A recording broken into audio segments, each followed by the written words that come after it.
Ang check po ay magto 12 na po ng tanghali. Yan mga idol. Ito na po ang update sa huli. Oh, yan. Yan mga idol. Yan na po ang update sa huli. Oh, may magaganda. Yan mga idol. Oh, dito lang po yan sa Santa Cruz Gatid. Yan mga idol.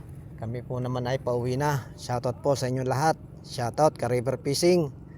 Yan, Sir Marlon Yambao, shoutout po. Kay Dantoy Fish Hunter, shoutout po. Yan mga idol. Shoutout po kay RSG Adventure, kay Kapamingwit Vlog. Yan mga idol, shoutout. Shoutout po sa inyo lahat. Shoutout din po kay Boy Piquet. Nasa Talim po sila ngayon. Kay Randolph Mendoza aka Boy Piquet. Yan mga idol. Yan mga idol, sa lahat po, lahat ng anglers. Ingat-ingat po tayo at maraming salamat po. Yan mga idol. God bless po sa inyo lahat.